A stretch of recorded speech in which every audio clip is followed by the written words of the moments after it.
اعوذ باللہ من الشیطان الرجیم بسم اللہ الرحمن الرحیم۔ امام مسلم رحمہ اللہ نے جو باب کل پڑھایا تھا اس میں تقریباً 15 احادیث ذکر کی تھیں۔ کچھ احادیث میں نے کل آپ کے سامنے پڑھا تھا، کچھ رہ گئی تھیں۔ انہی رہ جانے والی احادیث میں حضرت معاذ بن جبل کی بھی حدیث ہے۔ وہ فرماتے ہیں کنت ردف النبی صلی اللہ علیہ وسلم لیس بینی و بینہ الا مؤخرۃ الرحل، کہ میں نبی کریم صلی اللہ علیہ وسلم کے پیچھے سواری پر سوار تھا، میرے اور آپ کے درمیان صرف کجاوے کی پچھلی لکڑی حائل تھی۔ ردف اس میں دو لغتیں ہیں، ایک را کے کسرہ اور دال کے سکون کے ساتھ ردف، اور دوسری لغت ردف ہے، را کے فتحہ اور دال کے کسرہ کے ساتھ۔ سواری کے پیچھے سوار ہونے والا۔ لیسا بینی و بینہ الا مؤخرۃ الرحل، اس عبارت سے حضرت معاذ بن جبل کا مقصد نبی کریم صلی اللہ علیہ وسلم کے ساتھ شدت قرب بیان کرنا ہے،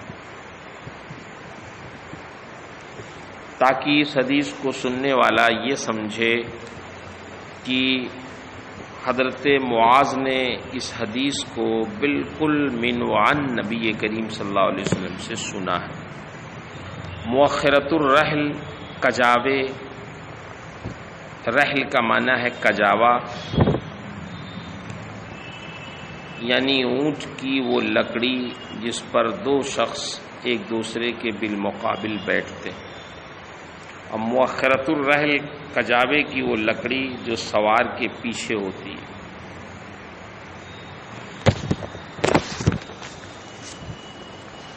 فقال یا معاذ ابن جبل قلت لبیک رسول اللہ و سعدیک، سرکار نے ارشاد فرمایا اے معاذ بن جبل، میں نے عرض کیا یا رسول اللہ، میں آپ کی خدمت میں حاضر ہوں اور آپ کا موتی ہوں۔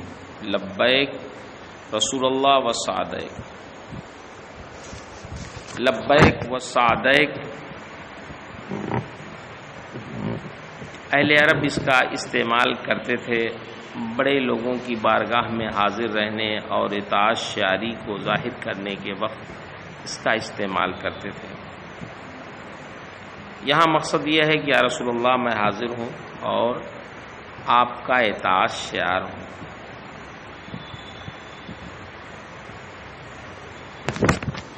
نبی کریم صلی اللہ علیہ وسلم نے کئی بار یہ بات ارشاد فرمائی۔ ثم سار ساعہ، پھر کچھ دیر چلے، ثم قال یا معاذ بن جبل قلت لبیک رسول اللہ و سعدیک، ثم سار ساعہ ثم قال یا معاذ بن جبل قلت لبیک رسول اللہ و سعدیک۔ یہ نبی کریم صلی اللہ علیہ وسلم نے بار بار حضرت معاذ کو ندا دی، اس سے خبر کا اہتمام مقصود تھا۔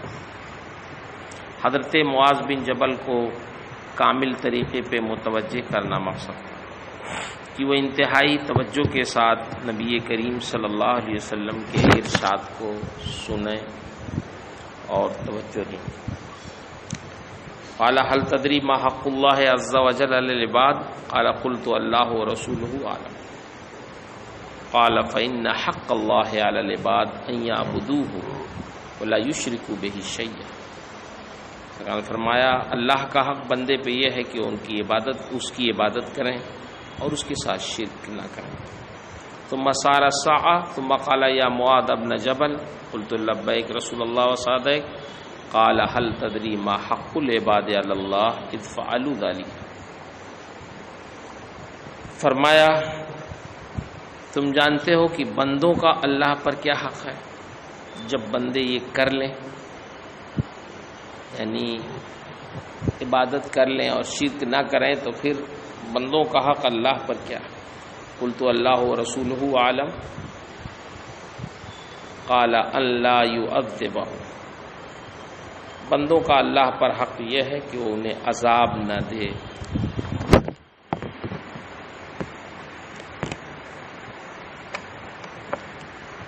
ما حق اللہ علی العباد، لفظ حق کا استعمال دو معنوں میں ہوتا ہے، کبھی اس کا استعمال واقع اور ثابت کے معنی میں ہوتا، باطل کے مقابلے میں ہوتا، اور کبھی اس کا استعمال واجب، لازم اور لائق کے معنی میں ہوتا۔ حق اللہ علی العباد میں حق بمانے واجب اور لازم کے، اور حق العباد علی اللہ میں حق بمانے لائق اور مناسب کے ہیں۔ اول سے مراد یہ ہے کہ بندوں پر لازم اور واجب ہے کہ صرف اللہ کی عبادت کریں اور اس کے ساتھ کسی کو اور کو شریک نہ کریں۔ ثانی کا معنی ہوگا کہ جب بندے مذکورہ طریقے پر اس کی عبادت کر لیں تو بطور احسان اور حکمت کے لائق یہ ہے کہ اللہ بندوں پر عذاب نہ کرے۔ یہ مطلب نہیں کہ اللہ پر واجب ہے کہ وہ بندوں کو عذاب نہ کرے، کیونکہ اللہ پر بندوں کی جانب سے کچھ بھی واجب نہیں، سب اس کے مملوک ہیں، وہ جیسا چاہے اپنی مخلوق میں، اپنی مملوک میں تصرف کرے۔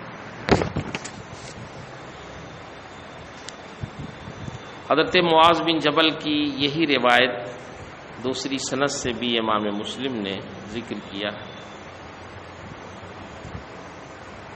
اس میں ہے کنت ردف رسول اللہ صلی اللہ علیہ وسلم علی حمار یقال له عفیر، سرکار دراز گوش پہ سوار، میں سرکار کے ساتھ دراز گوش پہ سوار تھا کہ جس کو عفیر کہا جاتا، پھر وہی چیز ہے۔ البتہ اس میں یہ ہے کہ قلت، آخر میں قلت یا رسول اللہ افلا ابشر الناس، کیا میں لوگوں کو بشارت نہ دے دوں؟ قال لا تبشرهم فیتکلوا، بشارت نہ دے دو کیونکہ پھر وہ اسی پہ بھروسہ کر لیں۔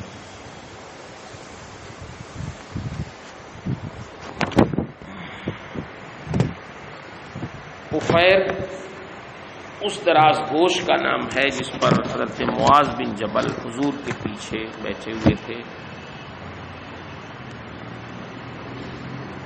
نبی کریم صلی اللہ تعالی علیہ وسلم کی یہ خصوصیت تھی، یہ عادت تھی آپ کی کہ اپنے گھریلو سامانوں سے لے کے سواریوں کے جانور، میدان جنگ کے ہتھیار، ہر ایک کا کوئی نہ کوئی آپ نام رکھے ہوئے تھے۔ مثلا آپ کے پاس ایک تیزرو اونٹنی تھی، اس کا نام عذبہ تھا۔ آپ کے پاس کئی گھوڑے تھے جس میں ایک کا نام ذوالعقال، آپ کے ایک گھوڑے کا نام تھا، خچر کا نام تھا دلدل۔ یہ حضرت علی کے قبضے میں آیا، پھر حضرت امام حسن، ان کے بعد حضرت امام حسین، پھر ان کے بعد محمد بن حنفیہ کی تحویل میں آیا۔ دلدل نے بڑی لمبی عمر پائی۔ ایک نیزہ تھا، اس کا نام تھا عنزہ۔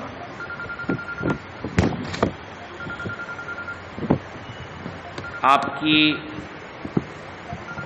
ایک لاٹھی کا نام ارجون تھا جو خمدار تھی۔ ترکش کا نام کافور تھا۔ آپ کے دو پیالے تھے، ایک کا نام ریان، دوسرے کا مذیب تھا۔ اس طرح آپ نے اپنے سامانوں کا نام رکھا تھا۔ آپ کے پاس کئی تلواریں تھیں، ایک کا نام ذوالفقار تھا۔ اخیر میں ہے کہ لا تبشرہم فیتکلوا، جب حضور نے حضرت معاذ کو اس حدیث کے بیان کرنے سے منع فرمایا تو پھر آپ نے یہ حدیث بیان کیوں کی؟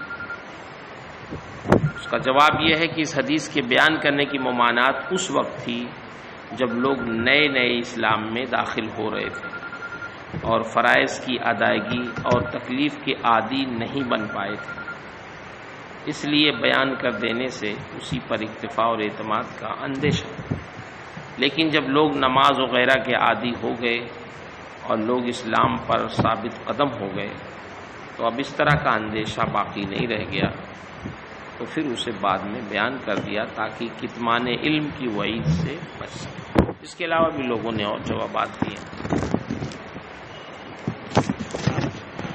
آگے آنے والی حدیث حضرت ابو ہریرہ کی حدیث ہے، اس کو آپ نے پڑھا ہے، مشکات وغیرہ میں بھی پڑھا۔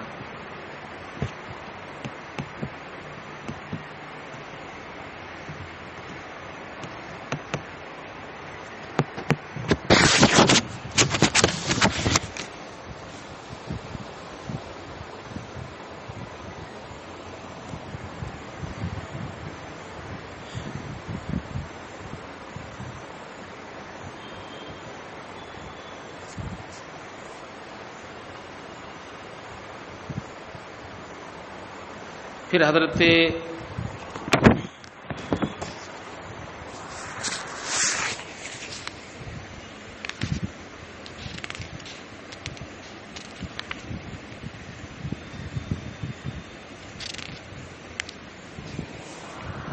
معاذ کی حضرت ابو ہریرہ کی حدیث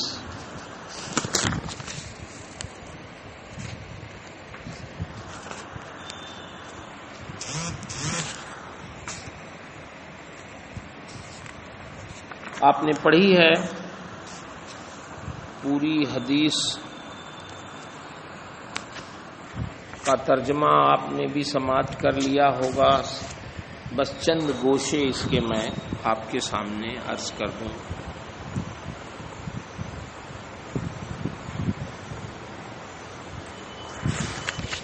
حدیث کے شروع میں ہے کہ حدثنی ابو ہریرہ قال کنا قعودا حول رسول اللہ صلی اللہ علیہ وسلم معنا ابو بکر و عمر فی نفر، کہ حضرت ابو ہریرہ نے حدیث بیان کی اور فرمایا کہ ہم نبی کریم صلی اللہ علیہ وسلم کے گرد بیٹھے تھے، ہمارے ساتھ ابو بکر و عمر بھی چند لوگوں میں تھے، یعنی چند لوگوں کے ساتھ حضرت عمر بھی تھے۔ اس سے یہ بات سمجھ میں آئی کہ صحابہ کرام نبی کریم صلی اللہ علیہ وسلم کے ارد گرد بیٹھے ہوئے تھے۔ معنا ابو بکر و عمر کہہ کے حضرت ابو ہریرہ نے ایک بڑی فصیح گفتگو فرمائی۔ خبر دینے کا یہ بڑا اچھا طریقہ ہے، کیونکہ کثیر افراد کے بارے میں خبر دینا، سب کا نام لینا، یہ بہت دشوار ہے۔ اس کا بہتر طریقہ یہی ہے کہ اس میں جو معزز افراد ہوں ان کے نام پر اختصار کیا جائے اور دیگر لوگوں کو وغیرہم کہہ کے تعبیر کر دیا جائے، جیسا کہ اس حدیث میں کہ حضرت ابو ہریرہ نے حضرت ابو بکر اور حضرت عمر کا نام لیا، بقیہ لوگوں کا نفر کے ساتھ کہہ کے آپ نے اسی پہ اختصار کیا۔ اس میں ایک لفظ ہے بئرن خارجہ۔ امام نووی علیہ الرحمہ نے اس لفظ کی تشریح میں تھوڑا تفصیل بیان فرمائی ہے۔ فرماتے ہیں کہ اس عبارت میں 3 طریقے مروی ہیں۔ بئرن خارجہ دونوں کی تنوین کے ساتھ، اس تقدیر پر خارجہ بیر کی صفت ہوگا اور مفہوم یہ ہوگا کہ وہ نالی کنویں سے باغ کے اندر جا رہی تھی۔ دوسری ہے بیر کی تنوین اور خارجہ کے آخر میں ہا کے ضمے کے ساتھ، بئرن خارجتہ، اس تقدیر پر خارجتہ کی ضمیر ہا کا مرجع حائط ہوگا اور مفہوم یہ ہوگا جس کنویں سے نالی باغ کے اندر جا رہی تھی وہ باغ سے باہر تھا، وہ کنواں باغ سے باہر تھا۔ تیسری تعبیر بیر کی اضافت خارجہ کی طرف، اس تقدیر پر خارجہ کسی شخص کا نام ہوگا، مانا ہوگا کہ پانی کی وہ نالی خارجہ کے کنویں سے آتی تھی۔ پہلی ہی صورت زیادہ مشہور اور ظاہر ہے، لیکن بعض لوگوں نے اس کی مخالفت کی اور کہا کہ وجہ ثالث صحیح ہے، اور صحیح یہ ہے کہ بیر سے مراد بستان یعنی باغ ہے، اس لیے کہ اہل عرب باغات کو آبار سے موسوم کرتے تھے، مثلا بیر عریس، بیر بودا، بیر ہا۔ امام نووی رحمہ اللہ فرماتے ہیں کہ اکثر لوگوں نے اس قول کی مخالفت کی ہے۔ نبی کریم صلی اللہ علیہ وسلم نے حضرت ابو ہریرہ کو اپنے نالین اقدس دے کر باہر بھیجا تاکہ لوگوں کو یقین ہو جائے کہ ابو ہریرہ سرکار سے ملاقات کر کے آ رہے ہیں۔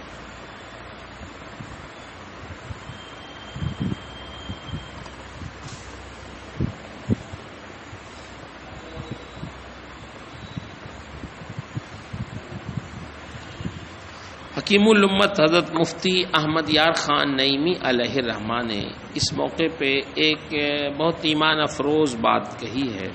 فرماتے ہیں کہ صحابہ کرام تو سبھی سچے ہیں، ان کی ہر بات بغیر نشانی کے قبول کی جاتی ہے، لیکن سرکار نے اپنے نالین دیا، منشا یہ تھا کہ اس میں لا الہ الا اللہ کا ذکر ہے۔ ابو ہریرہ کو کفش بردار بنا کر یہ بتانا مقصود تھا کہ کلمہ اور توحید اس کا معتبر ہے جو ہمارا کفش بردار ہو۔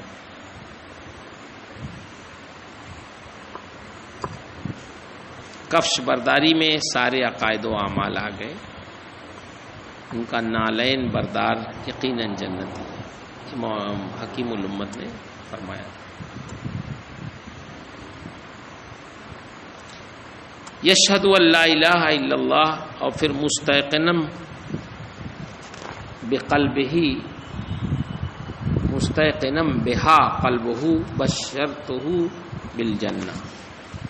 یہ حدیث مذہب اہل سنت و جماعت پر ایک واضح دلیل ہے کہ اعمال کے باب میں تصدیق بغیر اقرار کے اور اقرار بغیر تصدیق کے ناکافی اور غیر معتبر ہے، بلکہ تصدیق بالقلب کے ساتھ اقرار باللسان اور اقرار باللسان کے ساتھ تصدیق بالقلب یہ ضروری ہے، جیسا کہ حضرت ابو ہریرہ کی روایت میں۔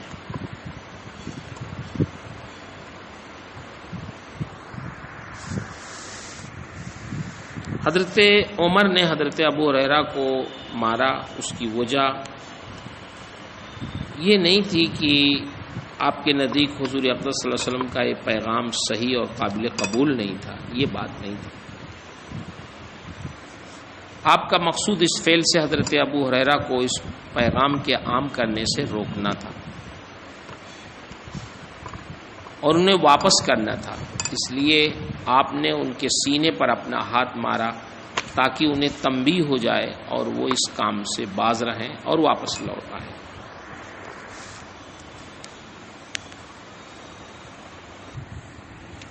حضرت امام نووی رحمہ اللہ نے شرح مسلم میں قاضی ایاز علیہ رحمہ کے حوالے سے لکھا کہ حضرت عمر کا یہ فعل بطور اعتراض کے نہیں تھا، حضرت عمر اس پیغام کو عام کرنا مصلحت کے خلاف سمجھتے تھے،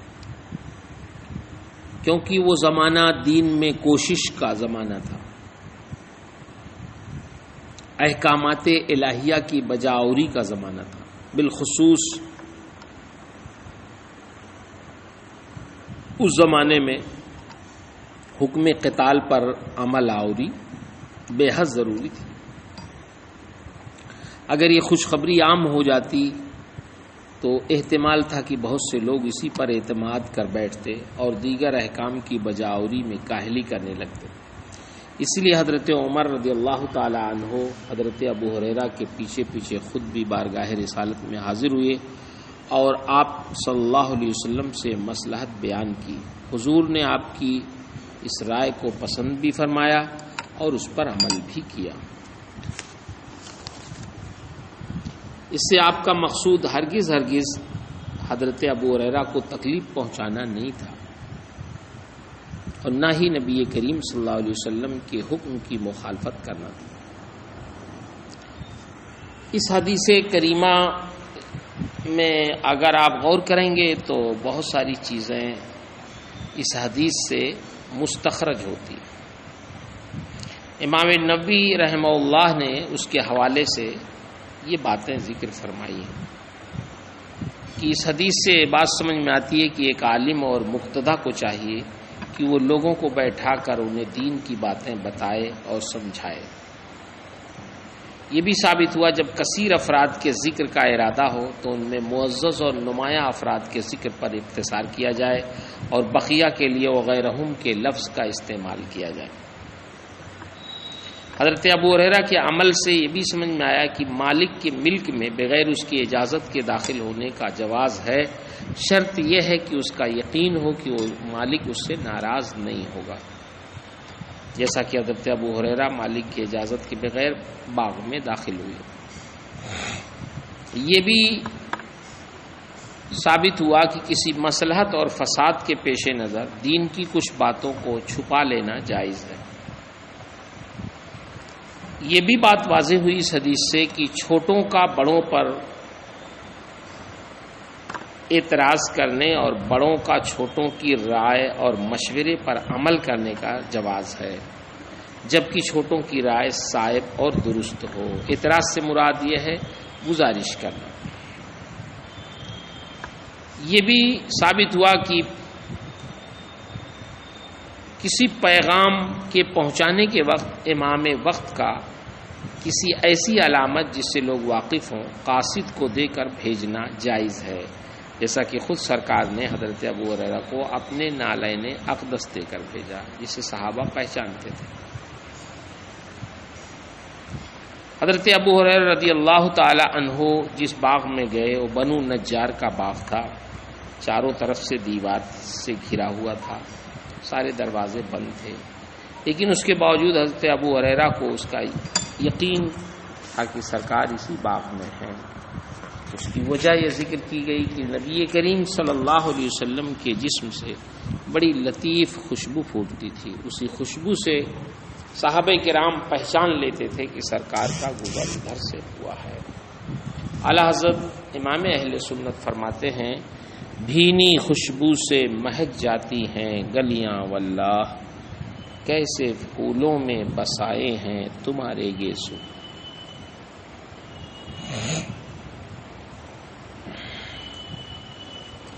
آگے آنے والی حدیث حضرت معاذ بن جبل ہی کی ہے، جس کو آپ نے پڑھ لیا، الفاظ تھوڑے سے کچھ بدلے ہوئے ہیں۔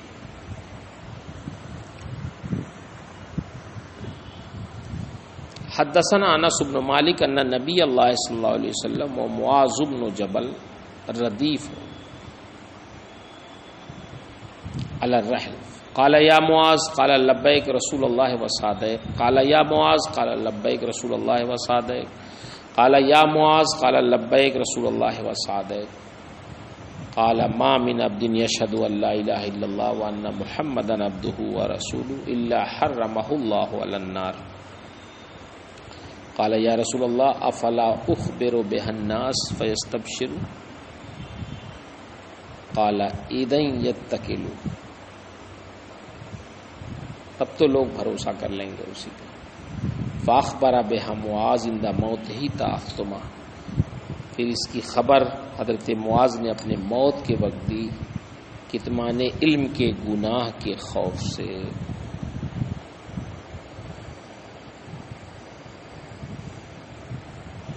یہ تعصمہ یہ اسی سوال کا جواب ہے کہ جب سرکار نے منع فرمایا تو حضرت معاذ بن جبل نے یہ حدیث کیوں بیان کی۔ اس کے مختلف جوابات محدثین نے دیے ہیں، جن میں سے ایک یہ ہے کہ حضرت معاذ بن جبل کی حیات تک اس حدیث کے ضائع ہونے کا کوئی اندیشہ نہیں تھا، لیکن جب آپ کی وفات کا وقت قریب آیا تو آپ کو اس حدیث کے ضائع ہونے کا اندیشہ ہوا، تو کتمان علم کے گناہ سے بچنے کے لیے آپ نے آخری وقت میں یہ حدیث بیان کر دی دوسری وجہ یہ بھی ہے کہ یہ نہیں تحریم کے طریقے پر نہیں تھی، مصلحتاً تھی، اس لیے آپ نے جب تک چاہا اس حدیث کو چھپائے رکھا، اور جب دنیا سے کوچ کرنے کا وقت آیا تو آپ نے اسے بیان کر دیا۔ ابن صلاح نے فرمایا کہ حضور کا مقصد ممانعت سے یہ تھا کہ عام لوگوں کو یہ حدیث نہ بتائی جائے، کیونکہ وہ دین کے احکام سے بھی اچھی طرح واقف نہیں تھے، اس لیے علم ہو جانے کی صورت میں وہ اسی پر بھروسہ کر لیتے اور دوسرے احکام پر عمل کرنے میں تساہلی کرتے۔ لیکن خاص لوگ جو صاحب علم اور صاحب معرفت تھے اور دین کی نزاکتوں سے اچھی طرح واقف تھے، انہیں اس حدیث کے بیان کرنے سے آپ نے منع نہیں فرمایا تھا، جیسا کہ خود نبی کریم صلی اللہ علیہ وسلم نے یہ حدیث حضرت معاذ بن جبل کو بتائی۔ اس لیے حضرت معاذ نے بھی حضور کے نقش قدم پر چلتے ہوئے اس حدیث کو جس سے مناسب سمجھا بیان کیا۔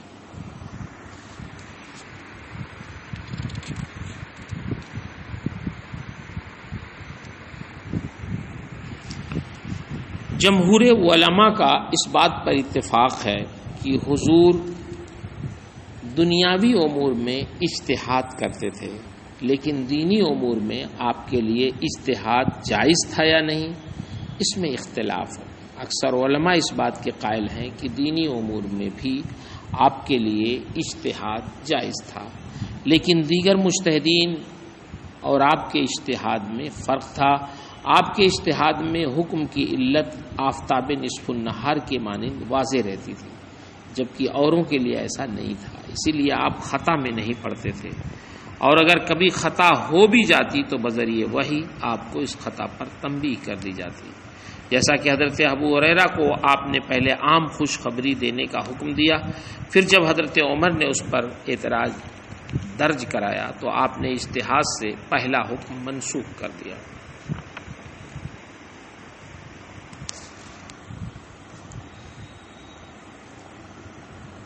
ان انس بن مالک قال حدثني محمود بن الربيع عن اتبان بن مالك قال قدمت المدینہ فلقیت اتبان فقلت حدیث بلغنی عنك قال اصابني في بصري بعض الشيء فبعثت الى رسول اللہ صلی اللہ تعالی علیہ وسلم الى آخر۔ یہ حدیث بھی انہی حدیث میں سے ہے جس کا مضمون آپ نے پڑھ لیا، اسی مضمون کی یہ حدیث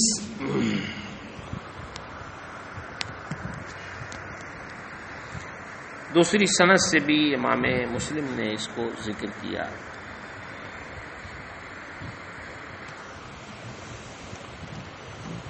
حدیث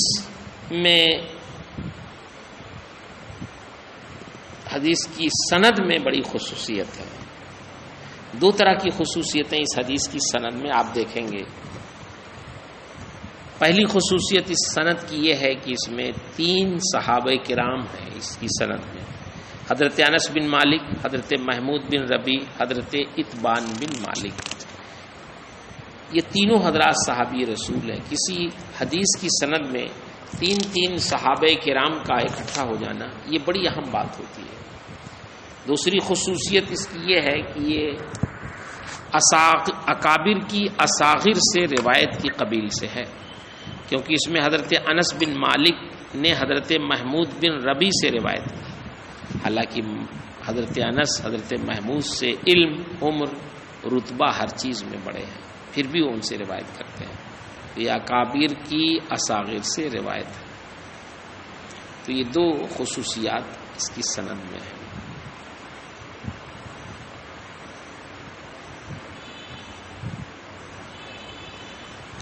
اس کی سند میں آپ دیکھیں گے کہ پہلی یہ ہے کہ ان انس بن مالک قال حدثني محمود بن الربیع عن اتبان بن مالک، اور دوسری جو روایت ذکر کی ہے اس میں ہے ان انس قال حدثني اتبان بن مالک انه عامع فارسل الى رسول اللہ صلی اللہ علیہ وسلم۔ اس میں بیچ میں محمود بن ربیع نہیں ہے، پہلی والی سند میں محمود بن ربیع ہے۔ تو اس سند سے یہ ظاہر ہوتا ہے کہ اس حدیث کو حضرت انس بن مالک نے حضرت محمود بن ربی کے واسطے سے حضرت اتبان بن مالک سے روایت کی. دوسری حدیث کی سند میں محمود بن ربی نہیں ہے، بلکہ حضرت انس اس حدیث کو براہ راست حضرت اتبان بن مالک سے روایت کرتے ہیں. امام نووی فرماتے ہیں کہ دونوں سندوں میں کوئی تعارض نہیں ہے، اس لیے کہ پہلے حضرت انس نے یہ حضرت محمود بن ربی کے واسطے سے سنی، پھر جب حضرت انس اور حضرت اتبان بن مالک ایک ساتھ اکٹھا ہوئے تو حضرت انس نے اس حدیث کو حضرت اتبان بن مالک سے براہ راست سنی، اس لیے آپ نے بذات خود بغیر واسطے کے اس کی روایت حضرت اتبان سے کر دی.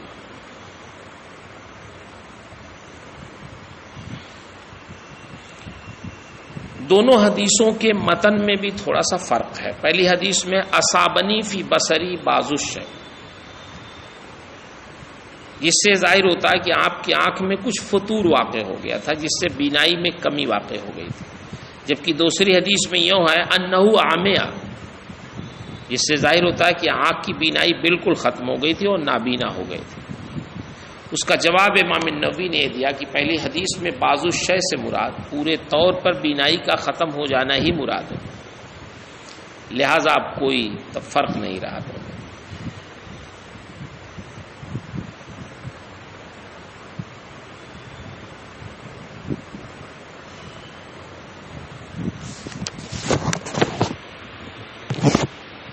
حضرت سیدنا اتبان بن مالک بھی اس کے راویوں میں سے ہیں، حضرت انس بھی. حضرت انس کا بیان تو آپ نے سن لیا.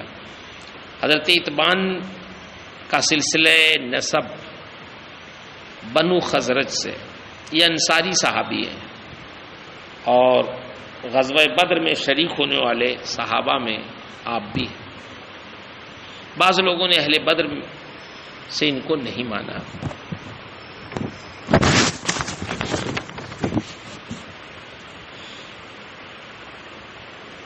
آپ اپنی قوم بنو سالم کے امام تھے.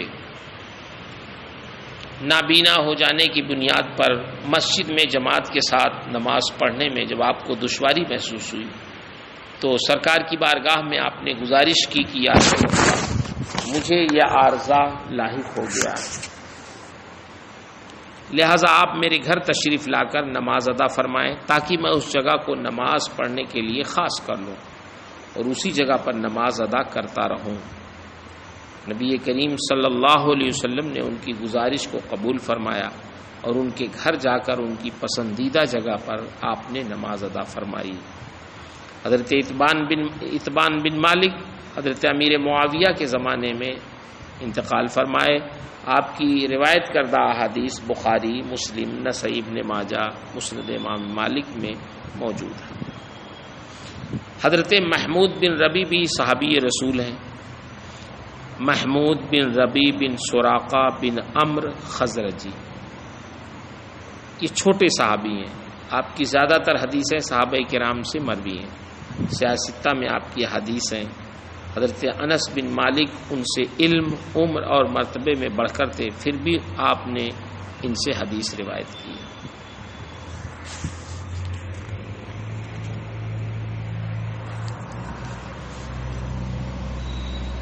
اس حدیث میں ہے کہ مالک بن دخشم، حدیث کے الفاظ آپ سن لیں تاکہ پھر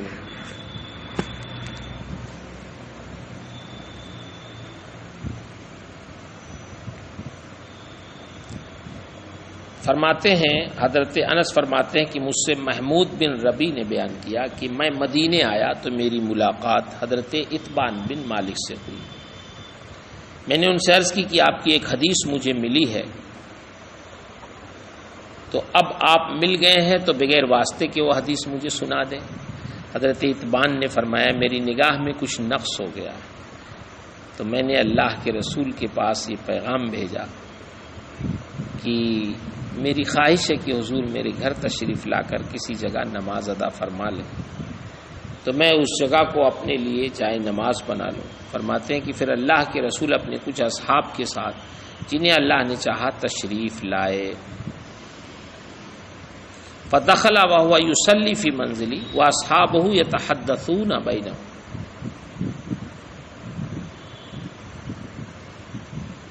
میرے گھر میں سرکار تشریف لائے، نماز پڑھنے لگے اور آپ کے اصحاب باہم بات چیت کرنے لگے۔ دوران گفتگو انہوں نے منافقین اور ان کی بری عادتوں کا ذکر چھیڑا۔ ثم اسندوا عظم ذلك وكبره الى مالک بن دخشم، اور مالک بن دخشم کی طرف کبر اور بڑائی کی نسبت کی کہ وہ مغرور ہے، نہیں آیا، کیوں نہیں آیا؟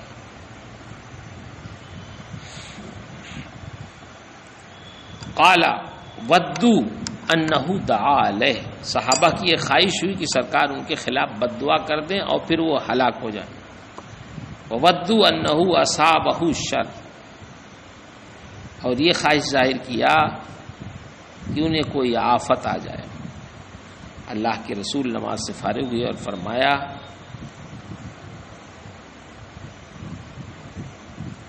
الیس یشہد ان لا الہ الا اللہ وانی رسول اللہ، قالوا انہ یقول ذلک وما ہوا فی قلبہ۔ سرکار نے ارشاد فرمایا کیا وہ یعنی مالک بن دخشم اس بات کی شہادت نہیں دیتا کہ اللہ ایک ہے اور میں اللہ کا رسول ہوں؟ صحابہ نے عرض کیا وہ اس بات کی زبان سے شہادت دیتا ہے، وما ہوا فی قلبہ، لیکن اس کے دل میں یہ بات جمی نہیں۔ قال لا یشہد احد ان لا الہ الا اللہ وانی رسول اللہ فیدخل النار او تطعمہ۔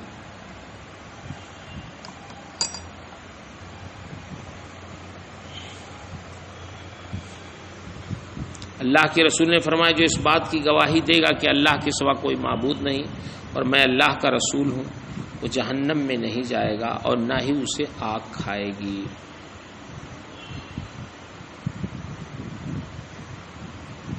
قال انس فاعجبنی ھذا الحدیث، یہ حدیث مجھے بڑی پیاری لگی۔ فقلت لابنی اکتبہ فکتبہ، میں نے اپنے بیٹے سے کہا اس کو لکھ لو تو انہوں نے اس کو لکھ لیا۔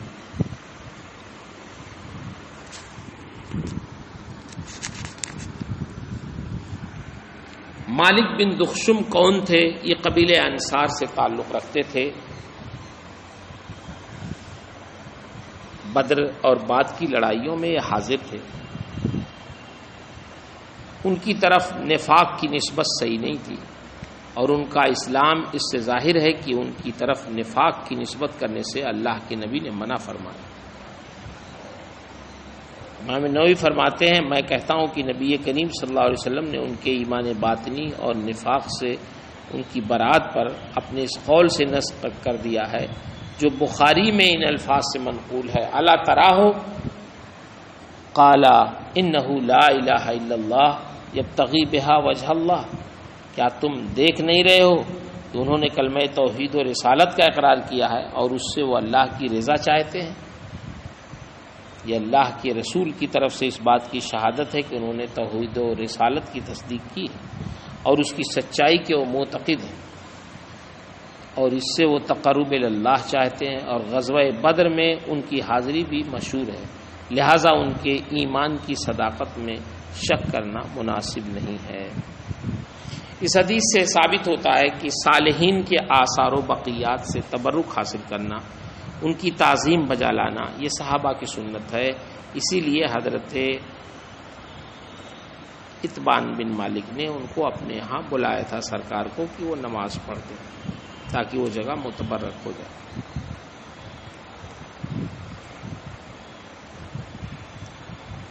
علماء، صلحاء، بزرگوں کی زیارت اور ان سے فیض و برکات حاصل کرنا اس حدیث سے سمجھ میں آتا ہے کہ جائز ہے۔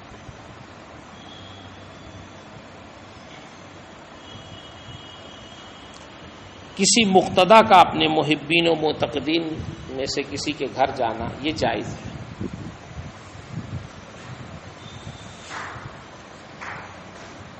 حضرت انس نے اپنے صاحبزادے سے کہا اکتب ہو، اس حدیث کو لکھ لو۔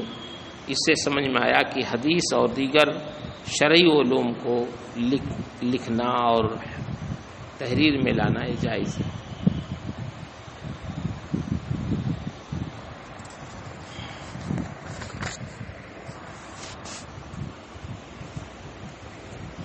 اس باب کی تمام احادیث میں کلمہ توحید و رسالت کی تصدیق و اقرار پر جنت کی بشارت دی گئی ہے۔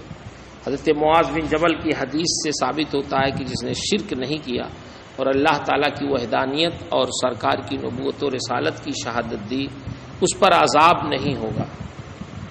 اور ان کی حدیث میں ہے حرمہ اللہ علی النار۔ حالانکہ بہت سی احادیث صحیحہ سے ثابت ہے کہ گنہگار مومنوں پر عذاب ہوگا۔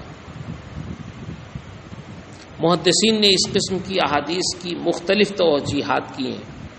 حضرت سعید بن مسیب فرماتے ہیں کہ یہ بشارت اس وقت تھی جب فرائض، اوامر اور نواہی کا حکم نہیں آیا تھا۔ حضرت امام حسن بصری فرماتے ہیں کہ اس قسم کی احادیث محتاج تشریح ہیں۔ ان کا مطلب یہ ہے کہ جس نے کلمہ توحید و رسالت کا اقرار کیا اور اس حکم کا حق بھی ادا کیا اور اس کے فرائض کی بجاوری اور نواہی سے اجتناب کیا، وہ اس بشارت کا مستحق ہے۔ امام بخاری فرماتے ہیں کہ اس کا مطلب یہ ہے کہ جس نے بوقت ندامت اور توبہ یہ کلمہ پڑھا اور اسی پر اس کی موت واقع ہو گئی، وہ اس بشارت عظمیٰ کا مستحق ہے۔ اسی طرح حضرت معاذ بن جبل کی حدیث میں جو حرمہ النار یا لا یعذب کہا گیا ہے، اس کا مطلب یہی کہ خلود فی النار اس پر حرام ہے۔ کبائر کے ارتکاب سے مطلقاً دخول فی النار حرام نہیں ہوگا، یا یہ کہ یہ حکم اس قید کے ساتھ ہے کہ اس نے عمل صالح بھی کیا ہو، اسی لیے تو بشارت سنانے کی اجازت نہیں دی گئی۔ یہ ساری توجیحات اس صورت میں ہے جب ان احادیث کو ان کے ظاہر پر معقول کیا جائے گا تب، لیکن جب ان احادیث کو ان کے مقام و مرتبہ پر رکھا جائے تو پھر کوئی اشکال ہی نہیں ہوگا۔ اس لیے کہ اہل سنت و جماعت و سلف صالحین، محدثین، فقہا، متکلمین کا یہ مذہب ہے کہ گنہگار اللہ کی مشیت میں ہوں گے، اور اگر انہوں نے توبہ کر لیا اور پھر معصیت کے قریب نہیں گئے تو اللہ تعالیٰ انہیں اپنی رحمت سے جنت میں داخل کر دے گا اور جہنم ان پر حرام کر دے گا، بشرطے کہ ان کا خاتمہ ایمان پر ہو۔